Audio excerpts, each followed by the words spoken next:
parler de PLIB.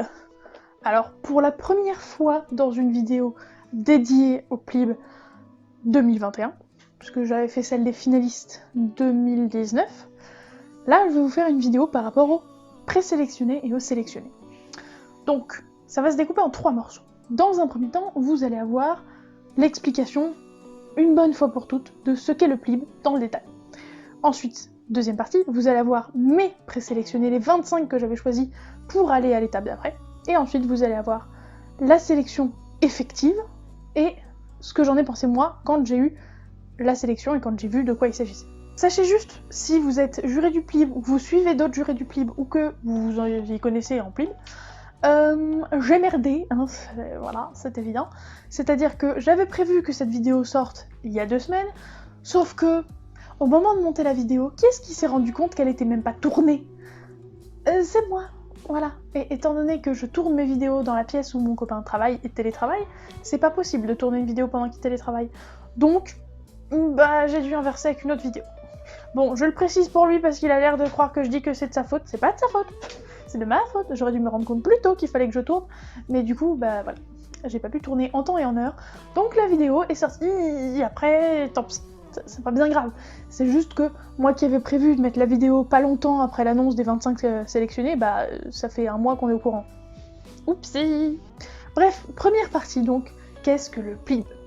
Le PLIB existe depuis 4 ans, on commence sa 4e édition, et c'est le prix littéraire de l'imaginaire Booktubers App. Chaque année, est récompensé un livre, et donc par le biais de ce livre, un auteur, comme étant le meilleur livre de SFFF, donc science-fiction, fantasy, fantastique, francophone, de l'année précédente. C'est-à-dire que nous, en 2021, on élit le meilleur livre de 2020.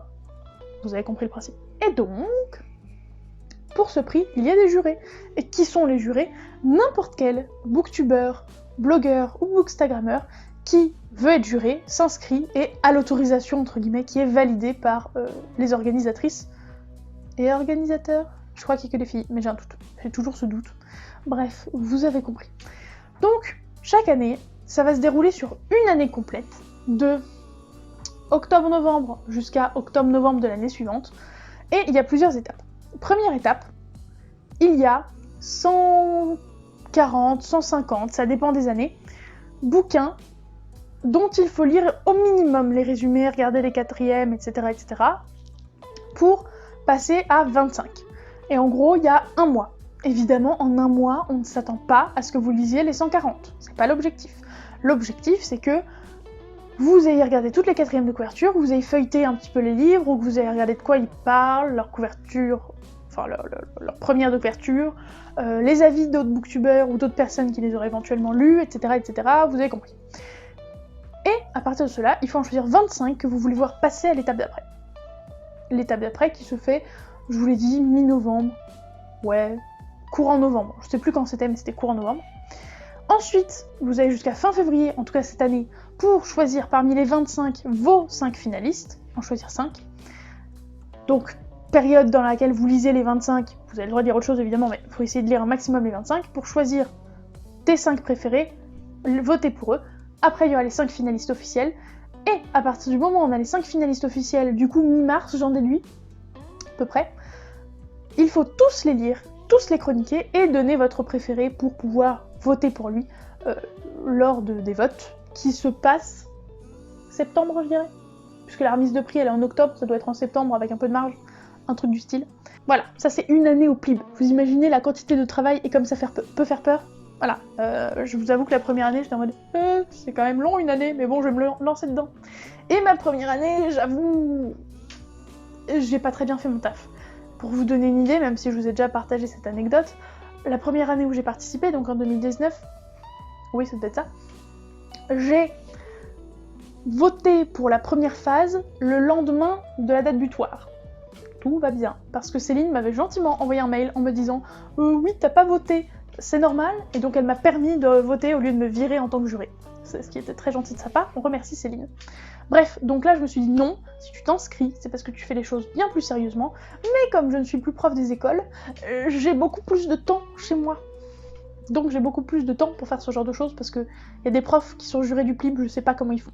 Clairement, je sais pas comment ils trouvent le temps. Bref. Donc, première étape, il faut choisir ces 25. Alors comment est-ce que j'ai procédé? J'ai lu l'intégralité des résumés de cette année, et j'ai voulu me baser que là-dessus. Alors vous allez vous dire, oui, t'aurais pu te fouler un peu plus.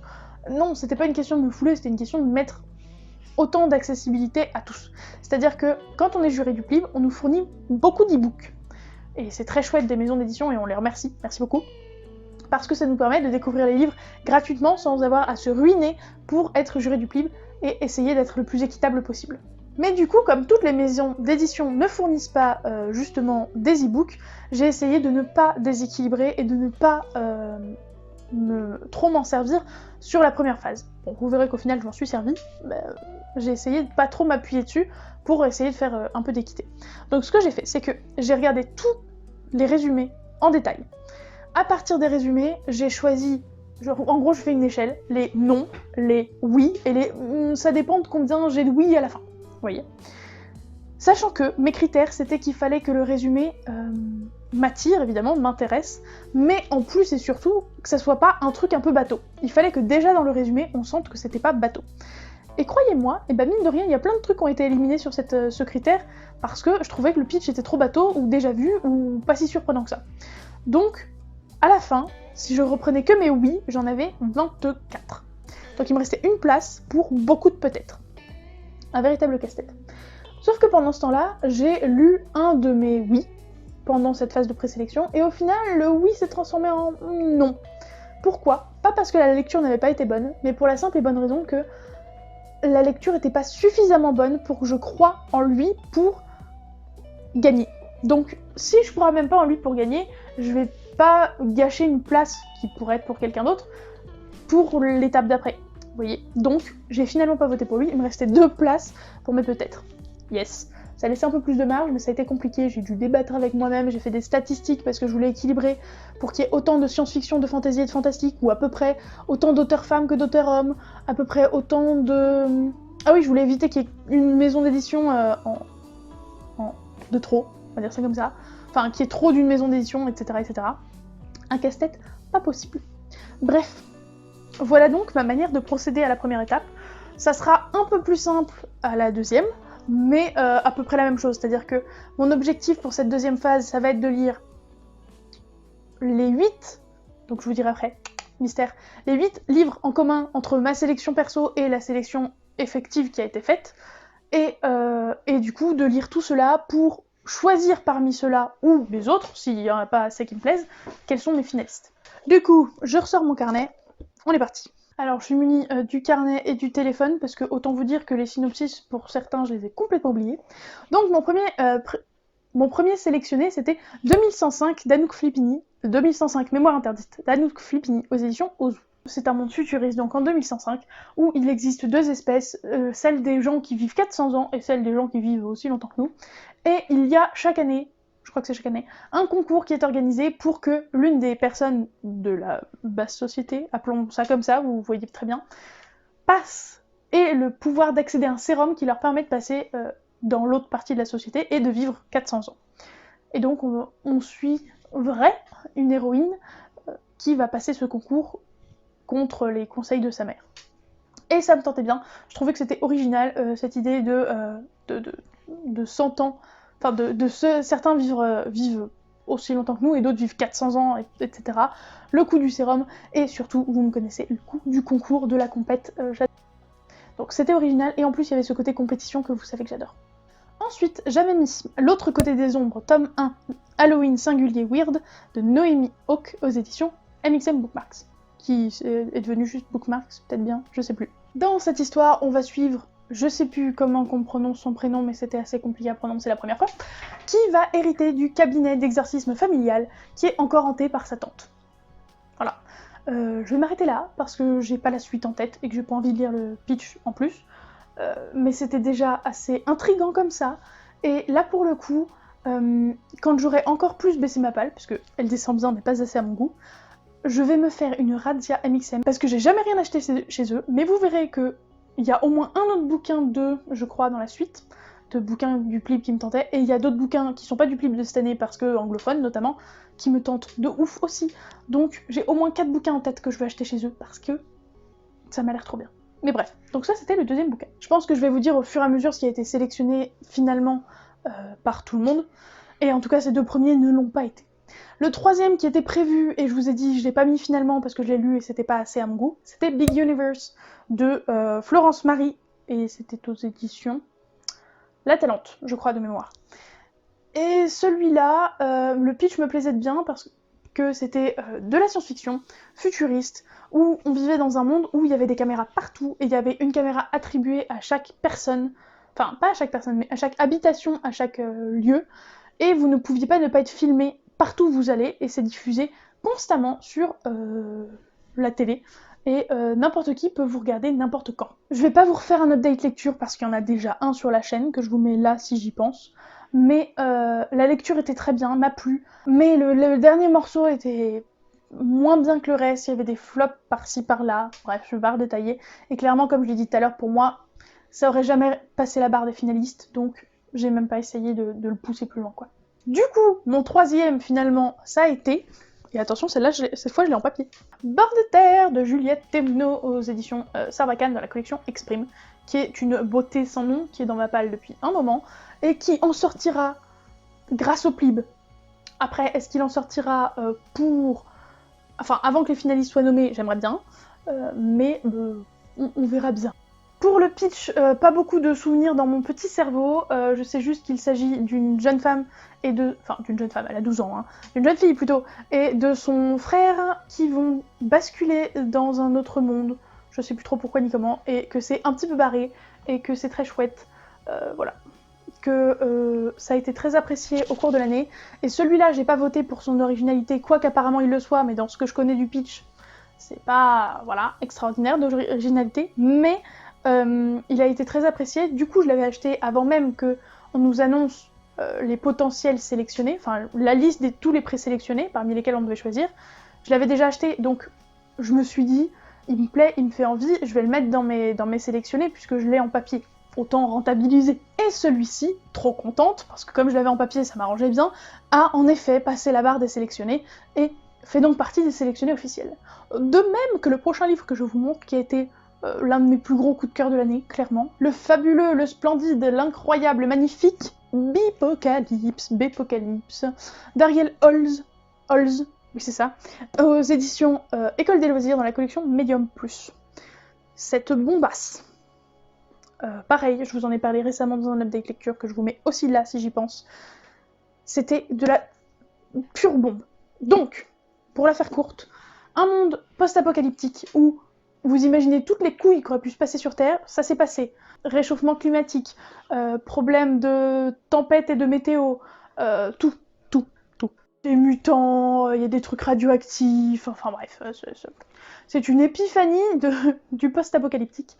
Et on va suivre une héroïne, Samsara, qui est à l'école, au lycée, il me semble, et va suivre des cours un peu particuliers de survie notamment. C'est une ode à la diversité, au post-apocalyptique comme on l'aime, au style complètement barré d'Ariel Holz. Bref, c'est une bombe absolue, et clairement, c'était le seul livre au final que j'avais lu et mis dans ma sélection au moment de la révélation, parce que Big Universe, je vous l'ai dit, je l'avais lu mais pas mis dedans, bref. Et donc j'étais en train de trembler derrière mon clavier, en espérant, en priant, en faisant tout ce que vous voulez pour que ce livre se retrouve dans les sélectionnés. Je m'en serais jamais remise s'il ne l'avait pas été. Bon, il l'a été, je suis heureuse. Je fais ma propagande tout le temps sur le Discord du Plib pour ce livre. Je suis pas la seule d'ailleurs, parce qu'il est vraiment exceptionnel. Mais Forever Bipocalypse, j'espère, je croise les doigts pour qu'il arrive au finaliste. Moi en tout cas je voterai pour lui, c'est sûr à 10 000%, mais j'espère qu'il passera l'épreuve, j'espère. Parce que je pense pas honnêtement qu'il passera l'étape, pour la simple et bonne raison que comme c'est le gagnant Ariel Holz de la première édition du Plib, il y a certaines personnes qui juste à cause de ça ne veulent pas voter pour, alors que ce livre est excellent, mais ils veulent pas qu'un gagnant regagne, donc ils veulent pas voter pour lui. Et donc je suis triste. Ensuite, j'avais sélectionné, tout simplement, Les Contes des Royaumes Oubliés, tome 1, Le Prince au Bois dormant, d'Isabelle Lesteplume, aux éditions MXM, c'était à ça que je pensais tout à l'heure. Franchement, je le fais rarement, vous savez, j'aime pas ça, mais je vous lis le début du pitch, vous allez me dire à quel point c'est fabuleux. Il était une fois. Revisiter les contes de fées version LGBT+. Il était une fois. dans un pays lointain, un jeune homme nommé Eric qui rêvait de quêtes impossibles, de bêtes à terrasser et de grand amour à trouver. Alors, je suis allée plus loin que ce que je comptais faire, mais rien que revisiter les contes de fées version LGBT+, j'étais déjà au taquet. J'étais déjà en mode oui, oui, oui, oui, oui, oui, prenez mon argent, je prends. Je veux, je veux. Voilà. Moi, réécriture de contes de fées, vous savez que j'adore. Mais alors, si en plus vous mettez ça en mode LGBT, je suis au rendez-vous. C'est tout. Il n'a suffi que ça pour me convaincre pour ce livre, mais bon, après, j'avoue que malheureusement pour les autres maisons d'édition, quand je vois les couvertures des maisons MXM, voilà, autant vous dire que ça convainc très bien aussi. Ensuite, nous avons, de l'autre côté du mythe, Ariane, écrit par Flora Boukri aux éditions de Stream, que j'aime pas mal, que j'ai lu, mais que j'ai lu après la sélection, qui lui aussi est passé. Pas dit, mais celui de juste avant, il n'est pas passé, lui, malheureusement, mais comme je l'ai dit aussi précédemment, je l'achèterai sans aucun doute.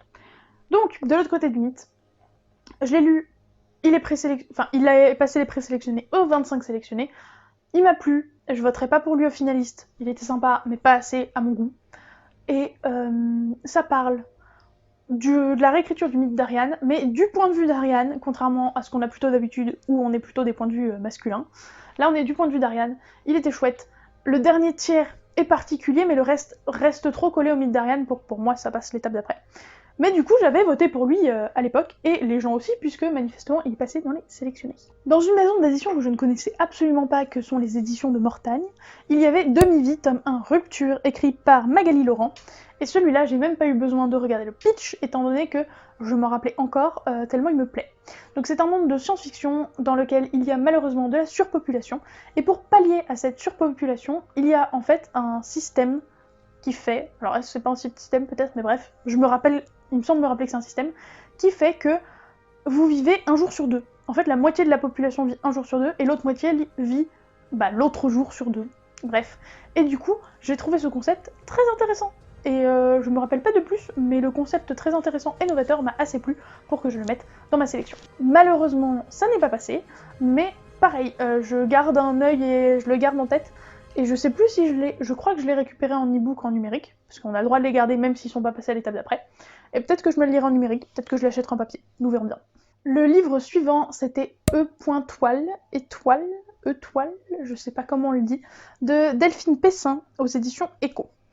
Le pitch, là, c'était plutôt orienté télé-réalité, puisqu'on mettait 24 jeunes, je crois, de mémoire, un truc du genre, filmés H24, et on leur donne des missions qui vont les amener à s'entretuer les uns les autres. Ça ressemble un peu à Hunger Games, mais là c'est plus dans un mode pas dystopique, plutôt en mode télé-réalité immonde. Enfin, ça ressemble à Hunger Games et en même temps pas. J'ai pas cette vibe Hunger Games quand je vois la 4ème, etc., etc.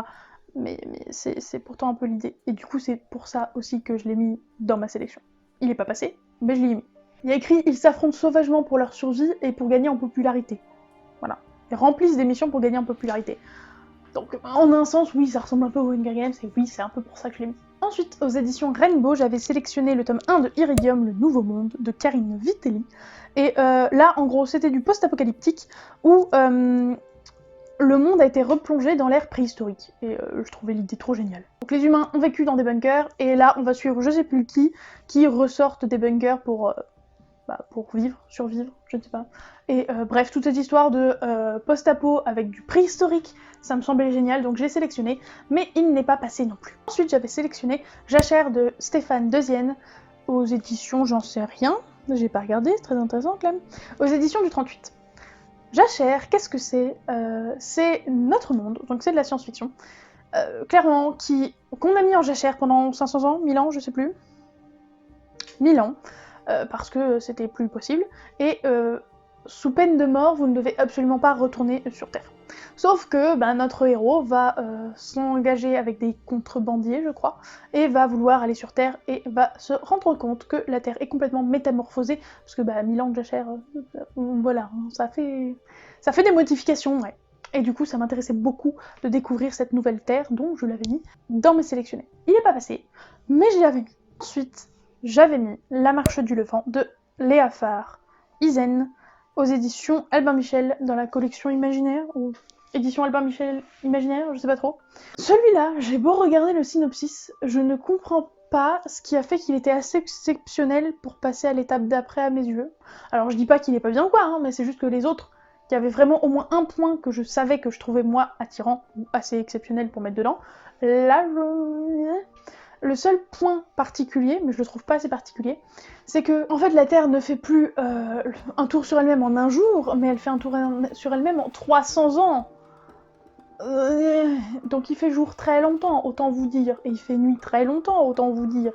Donc oui, c'est particulier.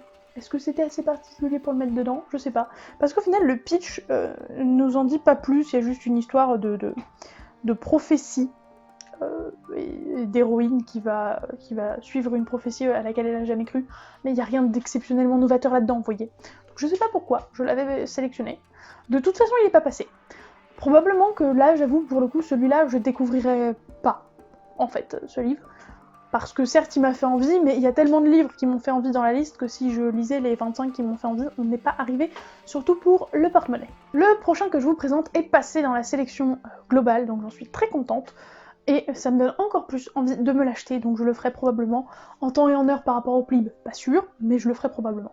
Il s'agit de La Princesse au visage de nuit de David Brie aux éditions de L'Homme sans nom. En gros, on va suivre un jeune homme qui est plutôt maltraité chez lui et il va donc s'enfuir dans la forêt pour découvrir et trouver la princesse au visage de nuit qui exaucerait les vœux, sauf qu'il va ressortir de cette forêt sans aucun souvenir. 20 ans plus tard, ses parents sont morts, il va découvrir que ses parents ont probablement été assassinés et que ça cache anguille sous roche. Mais c'est pas possible! Il y a anguille sous roche, clairement. Il n'est pas passé malgré ma sélection, il y a le Drakkar éternel d'Estelle Faye aux éditions Scrinéo. Bon, là, on m'avait juste dit Estelle Faye, même si j'avais dit que je faisais pas par rapport aux auteurs. Elle a tellement de bons retours et j'ai jamais rien lu d'elle, j'ai voulu la mettre. Et surtout, on m'a dit réécriture de mythologie nordique. On n'en lit pas non plus tous les 4 matins, donc c'était assez exceptionnel pour moi pour que je puisse le mettre là-dedans. En plus, c'était jeunesse. Il n'y a pas beaucoup de jeunesse dans ma sélection, alors que j'aime ça, du coup, ça me suffisait.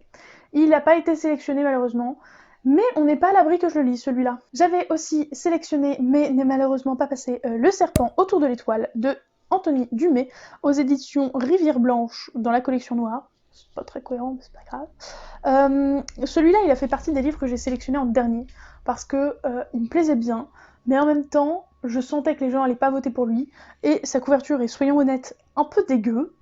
Désolée pour l'artiste qui a fait ça, mais je n'aime pas du tout. Et du coup, j'ai eu un peu du mal. Mais le pitch était assez glauque et intriguant pour que je finalement le sélectionne puisqu'il me restait une place. Vous savez quoi, je suis à la fin de ma longue liste là, j'en ai un petit peu marre et je ne saurais pas vous résumer correctement le pitch, donc je vais vous le lire pour la 3e fois, alors que j'ai dit que j'aimais pas ça. C'est pas grave. Stella est mariée à Jean-Pierre Ghislain. Ils ont un enfant de 2 ans, Jordan. Pour des raisons qu'elle ne saura expliquer, Estelle va, un matin, tuer Jordan, puis mettre le feu au corps. Elle est aussitôt mise en examen et enfermée dans un centre pénitentiaire pour femmes. Simon Giordani, un profileur, est nommé par le tribunal pour comprendre les causes du crime. Mais quand celui-ci se penche sur l'affaire, ce qu'il découvre se trouve être au-delà de tout ce que la raison peut concevoir. Entre une créature chimérique au corps serpentiforme et aux ailes de chauve-souris géante à qui des femmes sont données en sacrifice, un énorme chien qui le mord dans un rêve et dont la blessure ne disparaît pas dans la réalité, son cellulaire qui enregistre sans raison une voix métallique dans une langue inconnue, et une clinique où un faux médecin et une jeune sage-femme servent en réalité un maître au pouvoir sans limite, Simon doit se rendre à l'évidence, Jordan n'est pas humain. Bref, le pitch était assez troublant et perturbant pour m'attirer. Et donc, voilà, je l'ai sélectionné. Il ne l'a pas. C'est le jeu ma pauvre Lucette. Qui a été sélectionné, j'avais mis Les Noces mécaniques de Marie Kneb, je sais pas trop, aux éditions Plume Blanche. Là, clairement, il a été sélectionné par moi, par la globalité, mais maintenant je me suis un peu refroidie. Je crois que j'ai vu quelques retours un peu bof, et je sais pas, ça m'a un peu refroidi entre temps. Mais je le lirai potentiellement, je ne sais pas encore, et bon, on verra bien. En gros, ça part sur un lien alchimique qui unit les couples mariés à vie. Et rien que de ça, ça me tentait. Mais évidemment, on suit une héroïne pour qui ça va pas du tout se passer comme prévu. Et il m'avait suffi de ça pour m'intriguer et pour que je le mette dans ma sélection. On en vient au dernier livre que j'ai en papier. Je l'ai acheté après qu'il ait été sélectionné. Donc vous le savez déjà, il a été sélectionné. Mais de toute façon, alors là, celui-là, j'allais le lire, c'était sûr à 1000%. Tendance. Alors, il s'agit, attention parce que le titre est assez long, de Les tribulations d'Esther Parmentier, sorcière stagiaire, cadavre arraché, vampire fâché, une enquête 100% de Maëlle Desart, je ne sais pas, aux éditions Rajon. Ce livre, je l'avais mis dans ma palle et dans ma sélection parce que Petit Kitty l'a adoré, et vraiment beaucoup, et ça m'a tellement donné envie qu'il était impossible que je passe à côté, plib ou pas plib, donc autant rentabiliser la chose en le mettant dans mes sélectionnés. Il est donc passé. Pour le pitch de base, clairement, je vais faire comme tout à l'heure, même si, comme je le dis, j'aime pas lire la café. J'étais à peine recrutée par l'agence comme sorcière stagiaire que je devais faire équipe avec l'agent Lohan.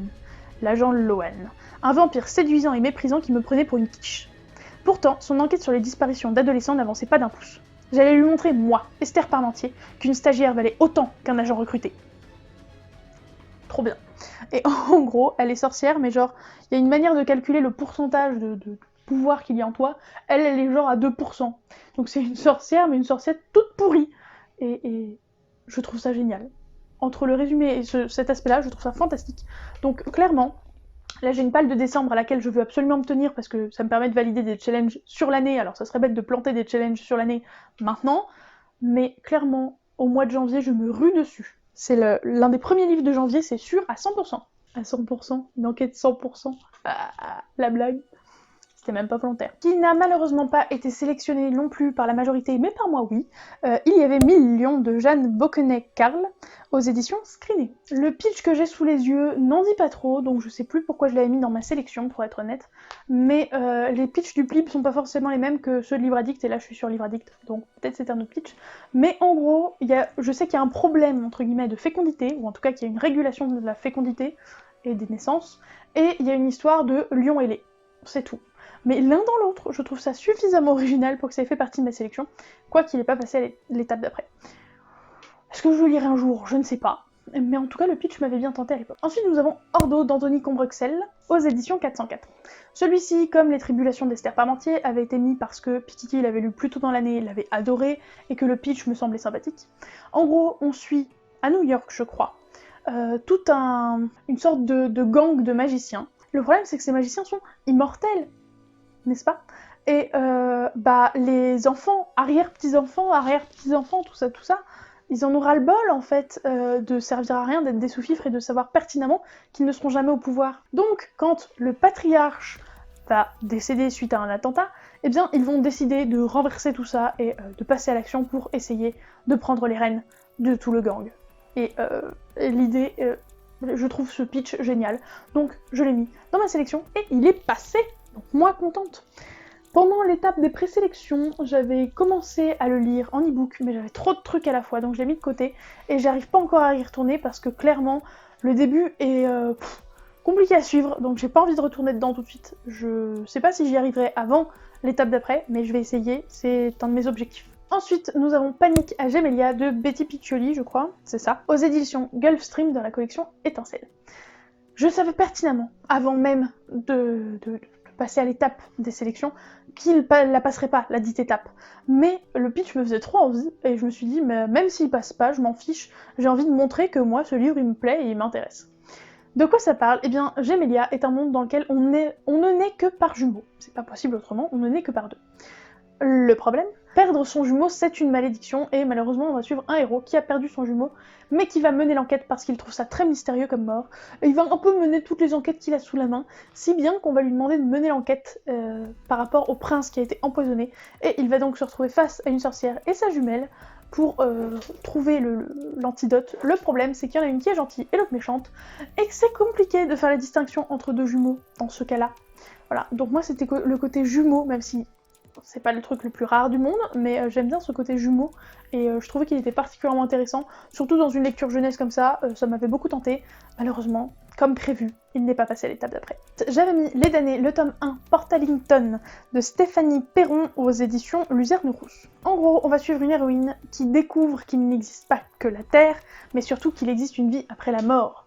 Et donc, il y a cette vie après la mort, et en fait, elle va devoir fuir parce qu'elle est en danger, et va donc retourner sur Terre pour ça, et donc elle est pourchassée, et ce côté de vie après la mort, etc., m'intéressait beaucoup, donc je l'ai mis dans mes sélections. Il est pas passé, mais il me semblait assez intéressant pour le mettre dans ma sélection. Ensuite, j'ai mis Rouge de Pascaline Nolot aux éditions Gulfstream, qui lui est passé. Youpi! Et là, ça va être une réécriture du conte du Petit Chaperon Rouge, mais en version un peu plus glauque et trash, si j'ai bien suivi. Alors pas trop non plus, mais un petit peu. Et ben ça me tente bien, tout simplement. J'en sais pas beaucoup plus, mais je vous l'ai dit, réécriture du conte égale Clem au taquet. Bon, en gros, pour le suivant, il a suffi de quelques mots-clés pour que je le mette dedans. Donc, il s'agit de Survivre de Vincent Oui, je ne sais pas le dire, je suis désolée, aux éditions Hugo Thriller. De quoi s'agit-il, mesdames, messieurs? Eh bien, les mots-clés sont, attention, survivre, survivalisme, tout ça, et jeu télé-réalité. Bingo! Bah oui, vous savez que c'est mon combo gagnant, que j'adore ça, du coup, bah je l'ai mis aussi. Ensuite, qui n'a pas été sélectionné non plus, malheureusement, comme survivre, il y a Terra Luna, tome 1, La gardienne du bouclier d'Eva Justine, aux éditions Elixiria. Oui, c'est ça, Elixiria. En gros, pour protéger un monde, il y a les gardiens du bouclier, si j'ai suivi, et pour annihiler le bouclier, les méchants, simplifions la chose, doivent tuer tous les gardiens les uns après les autres. Et pour permettre de sauver le bouclier, je sais plus qui, mais peu importe, fait ou perd la mémoire à l'une des gardiennes pour qu'elle ne sache plus qu'elle est gardienne, que personne ne sache qu'elle est gardienne, et que du coup, elle puisse à elle seule, sans faire exprès, entre guillemets, protéger le bouclier. Et j'ai trouvé ce pitch très intéressant. D'où le fait qu'il soit dans ma sélection. Avant-dernier livre, accrochez-vous. Il s'agit de Umbra Luna, tome 1, La révolte magique de Nina Davis aux éditions Alter Real, je sais pas trop s'il faut le dire en anglaise ou à la française. Alors j'ai beau relire le pitch, je n'arrive pas à en faire moi-même un à partir de ce que je lis. Et je n'arrive pas non plus à comprendre ce que ce livre avait de particulier à mes yeux. Il y avait probablement un autre résumé sur le plib, ou alors j'étais plus en forme le jour où je l'avais lu, mais là ça ne me dit rien. Mais en gros, ça parle de créatures naturelles et de phénomènes magiques, et il y a une spécialiste des auras qui va être emmenée en mission, et qui va potentiellement devoir s'associer à un homme mystérieux qui clairement n'est pas dans le bon camp. Voilà tout ce que j'ai à vous donner là-dessus. Bon, c'est pas passé. Tant pis. Et enfin, dernier livre qui a été sélectionné, mais qui malheureusement ne l'a pas été par tous, donc il restera à jamais dans ma sélection et seulement dans ma sélection. Il s'agit de Rêveur Zéro d'Elisa Béram aux éditions La Talente. Et là, en gros, la base qui me tente énormément, c'est que toutes les personnes, enfin, dans ce monde mi-science-fiction, mi-fantasy, je dirais, en gros, les rêves deviennent réalité. Genre vraiment.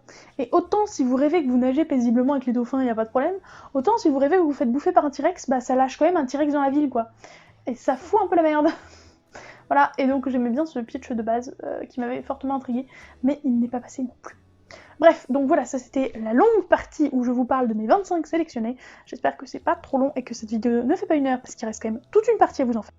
Mais j'espère et je pense qu'elle sera plus rapide que celle que je viens de finir. Alors j'avoue que là, tous les livres ne m'intéressent pas dans ceux qui ont finalement été sélectionnés. Je vais effectivement vous lire tous les sélectionnés, mais je vais pas forcément vous faire un pitch à chaque fois, et pour éviter de perdre du temps, et parce que moi ça m'intéresse pas forcément d'avoir les pitchs des livres que je compte pas lire avant l'annonce des finalistes, donc voilà, vous vous contenterez de ce que je vous donnerai. En premier lieu, nous avions Alana et le vampire de Cordelia, aux éditions Screenéo de base. Alors j'utilise mon cahier, j'ai pas écrit les maisons d'édition, mais c'est forcément en barre d'infos, je ferai mon taf correctement au moment du montage, c'est promis. Je peux vous dire que c'est du fantastique, ça par contre je l'ai écrit puisqu'on suit une jeune fille qui est la fille de chasseurs de vampires, et le problème c'est qu'elle, elle a des problèmes de santé, on sait pas exactement ce qu'elle a, elle est assez faible en fait, c'est ça principalement qu'elle a, et elle va voir un nouveau débarquer au collège et elle est persuadée que c'est un vampire, et donc elle va mener l'enquête parce qu'elle veut montrer à ses parents qu'elle n'est pas si faible que ça et qu'elle est capable, elle aussi, avec sa sœur aînée je crois, et ses parents, de venir avec eux pour chasser du vampire. Il y a Bord de Terre dont je vous ai déjà parlé, Bépocalypse dont je vous ai déjà parlé, il y a Carne de Julia Richard aux éditions de L'Homme sans nom, ça je le sais, et c'est de la science-fiction je crois. Ah bah il y a écrit fantastique sur mon cahier, écoute, je ne sais pas. Et en gros, il y a quelque chose, je ne sais pas quoi, qui fait que certains êtres humains, certaines personnes, vont se mettre à vouloir manger d'autres êtres humains. Voilà, ils vont devenir cannibales. Est-ce qu'on dit cannibaux au pluriel? Très bonne question. Bref, et donc c'est pas des zombies, les gens restent conscients encore, mais juste ils ont très très envie de manger de la viande humaine. En même temps, j'aime pas les zombies, et en même temps, l'autrice avec qui j'ai discuté m'a beaucoup intriguée. Donc, étant donné qu'il était en e-book et que je l'ai pris en e-book, je le lirai peut-être un jour. Sait-on jamais. Ensuite, il y a Chromatopia de Betty Piccioli, aux éditions J'en sais rien du tout, qui est de la science-fiction, j'ai noté, et je sais juste que c'est un système de caste à partir de couleurs. C'est tout ce dont je me rappelle, j'ai pas plus d'infos. Il y a de l'autre côté du mythe, que je vous ai présenté, que j'ai déjà lu et dont je vous ai assez parlé, Des œillets pour Antigone de Charlotte Bousquet, aux éditions Gulfstream. Scrinéo, peut-être bien Scrinéo. Là, clairement, ça m'intéresse pas. Je sais juste qu'il y a on suit 3 femmes, 2 en France, 1 au Portugal, je crois. Il y a un petit côté historique. Et même dans le pitch, on ne sait pas ce qu'il y a de fantastique ou quoi là-dedans. Donc clairement, celui-là ne me tente pas du tout. La princesse au visage de nuit, dont je vous ai déjà parlé. La vie sans vent d'Éléonore de Villepoix. Là, je ne sais pas grand-chose. Aux éditions Hachette, ça par contre je sais ça. Je ne sais pas grand-chose, mis à part qu'il y a un système de caste là aussi, qu'on va suivre 2 personnages. Un qui s'apprêtait à être diplômé, je crois, de son école de magie ou un truc du genre, sauf que son maître va être assassiné, et une autre personne qui est à la recherche de ses origines, peut-être bien, un truc du genre. Et quoique le pitch soit sympa, il n'était pas assez exceptionnel pour que je le sélectionne. Ensuite, il y a Le Chant des Cavalières de Jeanne-Mariem Corrèze. C'est de la fantasy, je crois que c'était aux éditions des Moutons électriques, mais j'ai un doute. Et là, je sais juste que c'est des femmes qui sont dragonnières. C'est tout ce que je sais. Et le pitch n'était pas assez original pour que ça passe les sélections pour moi. C'est souvent ça en fait, les trucs qui ont été sélectionnés dans la globalité que moi j'ai pas sélectionné, c'est parce que à mes yeux ça manquait d'originalité. Les aînés, tome 1, Les cycles corrompus de Serenia Howell. C'est de la fantasy, je sais juste qu'il est question de dragon parce qu'il y en a un sur la couverture, mais sinon je ne sais rien du tout. Les chaînes du silence, de Céline Chevet, et c'est de la fantasy, c'est aux éditions du Chat Noir, et je sais juste qu'il y a une histoire d'homme qui va être un peu l'esclave de vampire, ou en tout cas, on dirait un peu un animal de compagnie d'un vampire, quoi, mais c'est tout ce dont je me rappelle.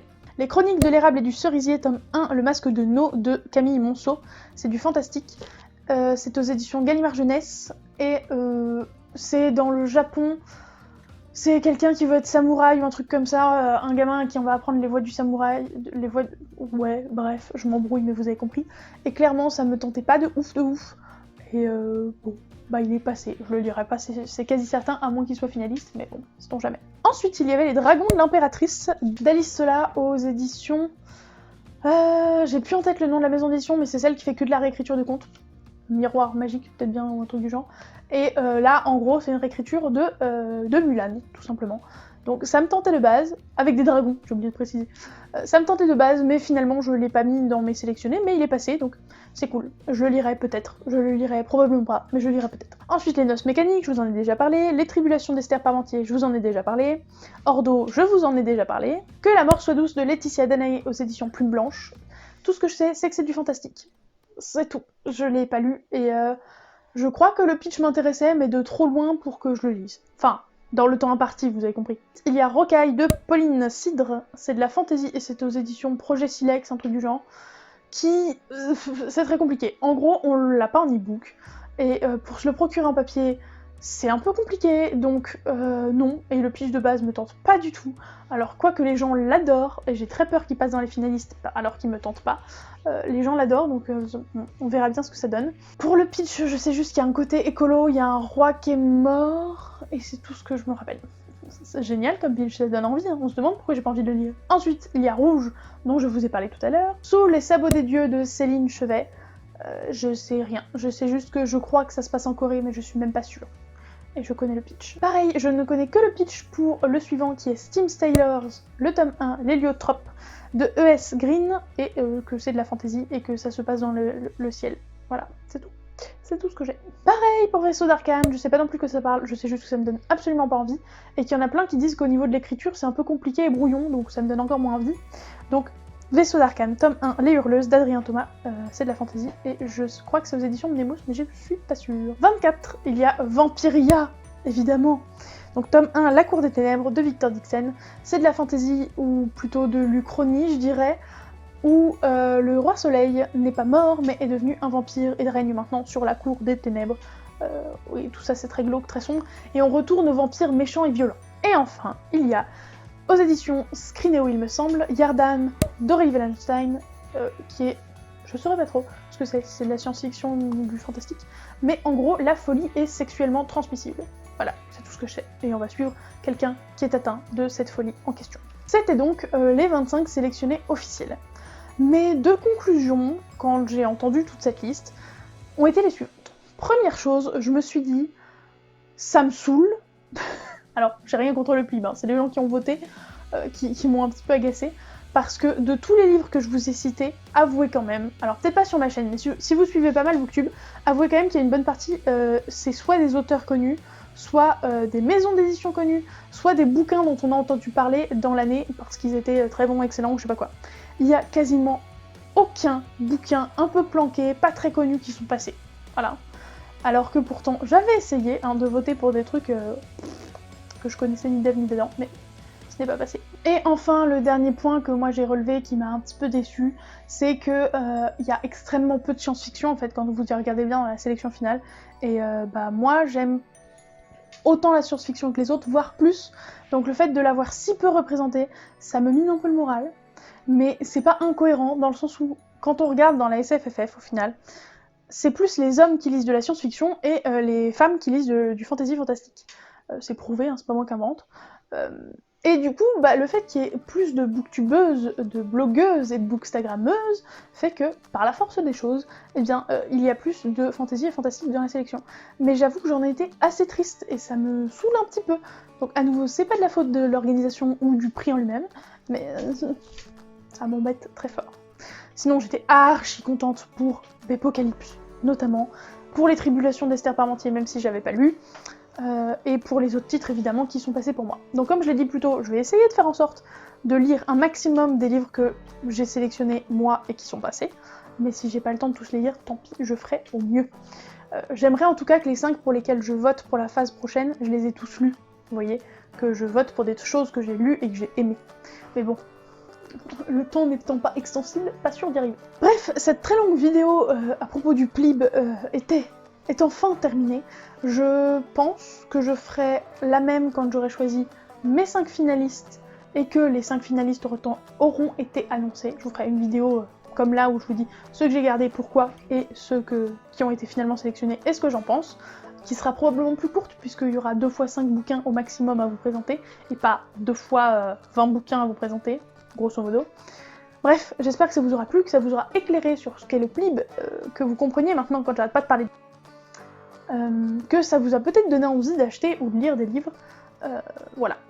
J'espère que ça vous aura plu. Laissez un petit pouce en l'air et un commentaire. Je vous fais de gros bisous, je vous souhaite d'excellentes lectures et je vous dis ciao!